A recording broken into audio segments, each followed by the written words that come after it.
আসসালামু আলাইকুম রহমতুল্লাহ। সবাইকে সুন্দর একটা মনোরম পরিবেশে শুভেচ্ছা জানাচ্ছি। আজকে আমরা নারায়ণগঞ্জ জেলার শীতলক্ষ্যা নদীর ড্যামরা ব্রিজের সামনে সংলগ্নে এখানে আছি। দেখেন কি সুন্দর স্টিমার। এটা হচ্ছে শীতলক্ষ্যা নদী। এখন তো বর্ষার মৌসুম, পানি কি শৈশব ছট সময়। শীতলক্ষ্যা নদী চিনে না এরকম কেউই নাই।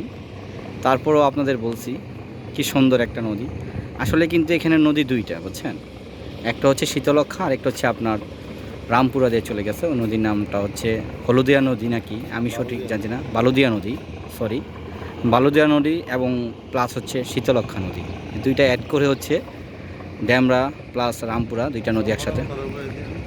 আর বিখ্যাত স্থান যেখানে না বললেই চলে না, সেটা হচ্ছে চোনপাড়া ভাওনিয়া স্কুল। দেখেন কি সুন্দর স্টিমারে আসলাম। আসলে দেখতে খুবই সুন্দর, স্কুলটা দেখতে খুবই সুন্দর। অনেক অনেক দূরে আছে। এটা হচ্ছে চোনপাড়া। এই যে বাবা, এই যে দেখেন কি সুন্দর ভাওনি স্কুল, দেখতে কত সুন্দর। আপনারা অবশ্যই আসবেন। এই যে স্কুলটা দেখেন, স্পটটা কত সুন্দর। আসলে এই দূর থেকে অনেক সুন্দর দেখা যায়। এখানে নদীর কি সুন্দর দেখেন, নদী একদম নীরবতা, নদী বয়ে যাচ্ছে। নদীর দিকে তাকাইলে মনে হয় স্মৃতিগুলো, শৈশবের স্মৃতি মনে পড়ে যায়। আসলে নদী কি জিনিস, মাতৃটান তো। নদীমাতৃক দেশ বাংলাদেশ। আর এই বাংলাদেশের মধ্যে আনাচে কানাচে কত নদী আছে আমরা অবশ্যই জানি না। তার মধ্যে একটি হচ্ছে শীতলক্ষ্যা নদী। অবশ্যই শীতলক্ষ্যা নদীর দিকে আসবো। আর দেখেন কি সুন্দর স্টিমার। আমরা একটা স্টিমারে উঠে আজকে ভিডিও করতেছি। স্টিমারগুলো দেখতে খুবই সুন্দর। দেখেন, MB দেওয়ান মেহেদি। আসলে এগুলো বলা লাগে না, মেসেজ অনেক বড় বড় জাহাজ তো। এখানে হচ্ছে আমরা এখন ভাই স্টিমারের উপরে উঠতেছি ছাদ থেকে, যাতে আরও ক্লিয়ারভাবে দেখা যায়। দেখেন কি সুন্দর করে উঠতেছি। আসলে যতই উপরে উঠি ততই সুন্দর লাগে। সুন্দর কি দৃশ্য, না আসলে বুঝবেন না, বুঝছেন। আমার এক বড় ভাই, তার সাথে আসছি।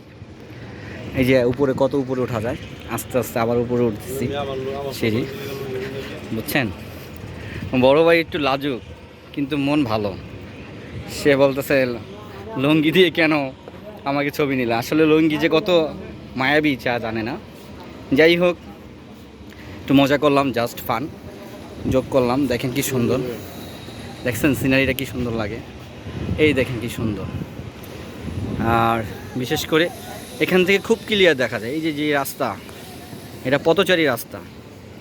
সুন্দর একটা প্রকল্প উদ্ভাবনা করেছেন ভাই। উঠতে উঠতে একেবারে উপরে উঠে গেছে, দেখছেন। আসলে আমিও ফার্স্ট এই জাহাজে প্রথম উঠলাম। আমি জাহাজে উঠি খুব কম, নদীমাতৃক দেশে থাকি ঠিকই, সাঁতার জানি, সবই জানি। যাই হোক, উপর থেকে আরও সুন্দর দেখা যায়, দেখছেন। মেঘলা আকাশ, কি সুন্দর। এখান থেকে সবই দেখা যাচ্ছে। দেখেন কি সুন্দর একটা বিল্ডিং নদীর পাশে, সাথে সোমেল কাঠ, তারপরে হচ্ছে গোডাউন থেকে মাল। এই যে দেখেন কি সুন্দর লেবাররা গম নিয়ে বের হচ্ছে। তারপরে হচ্ছে আপনার ওই যে বললাম বাঁশ বাজার, কাঠ। এটা হচ্ছে তারাবো বাজার, যেটা হচ্ছে অনেক আগে বিখ্যাত একটি বাজার।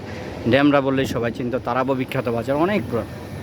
ফ্রেশ সিমেন্ট, কি সুন্দর করে লেখা।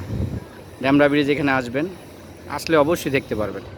সবচেয়ে বড় হচ্ছে কি জানেন, মন যদি ভালো না লাগে, মাঝে মধ্যে একটু বিনোদনের জন্য নদীমাতৃক নদীর তীরে আসতে হয়।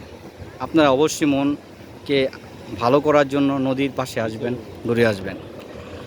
যাই হোক, আমি আর একটু কাছে গিয়ে দেখাচ্ছি। নতুনভাবে কাজ করতেছে। এই যে রাস্তাটা দেখতেছেন, এটা সম্পূর্ণভাবে পথচারীর জন্য রাস্তা করতেছে।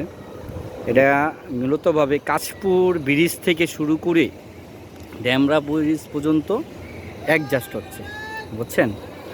দেখতে খুবই সুন্দর। দেখেন কি সুন্দর লাগছে আমার ভাইদের। শৈশবের দিনগুলো নদীতে ছিলাম তো। আসলে আমার বাড়ি হচ্ছে সোনারগাঁর মধ্যেই, সোনারগাঁ মেঘনা নদী। ওখানে অনেক গোসল করেছি, অনেক নৌকা দিয়ে এদিকে গিয়েছি। তার জন্য বিশেষ করে ওই যে দেখেন অনেক দূরে থেকে দেখা যাচ্ছে শৈশবে যে ছোট ছেলেরা তারা কিন্তু অনেক মজা করতেছে,